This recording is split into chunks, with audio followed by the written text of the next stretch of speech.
కార్మికుడిని ఆసామి చేసే కార్యక్రమం 400 కోట్ల రూపాయలతో ప్రవేశపెట్టింది కేసీఆర్ గారు. ఇవాళ మీరు చుట్టూ చూస్తే ఇక్కడ ఆ షెడ్లన్నీ 2 ఏళ్ల కిందటనే పూర్తి చేయబడ్డాయి. దాదాపు 50 షెడ్లు.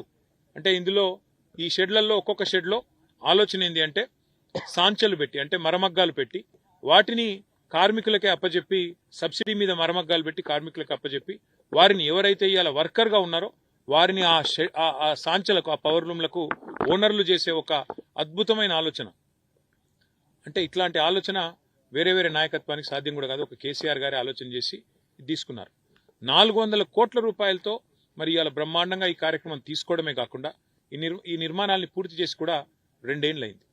2 ఏళ్ల కిందట దురదృష్టవశాత్తు మరి కాంగ్రెస్ ప్రభుత్వం తెలంగాణలో వచ్చిన తర్వాత ఇవాళ ఇక్కడ మీరు చూస్తే ఆ షెడ్లు ఎట్లా మారిపోయినాయి, ఆ షెడ్ల చుట్టూ ఎట్లా పరిస్థితి ఎంత భయానకంగా ఉందో మీరే చూడవచ్చు.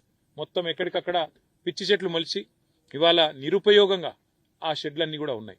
ఆఖరికి కాంగ్రెస్ ప్రభుత్వం ఎంత తెలివి తక్కువ ప్రభుత్వం అంటే ఈ షెడ్లలో కొన్నిటిని వడ్లు నిల్వ ఉంచేదానికి, నిజానికి గోదాములు చాలా ఉన్నాయి సిరిసిల్లలో, కానీ వాటన్నిటినీ పక్కన పెట్టి ఈ షెడ్లలో ఇవాళ కొన్ని చోట్ల వడ్లను నిల్వ ఉంచే ప్రయత్నం కూడా ఈ ప్రభుత్వం చేస్తూ ఉంది.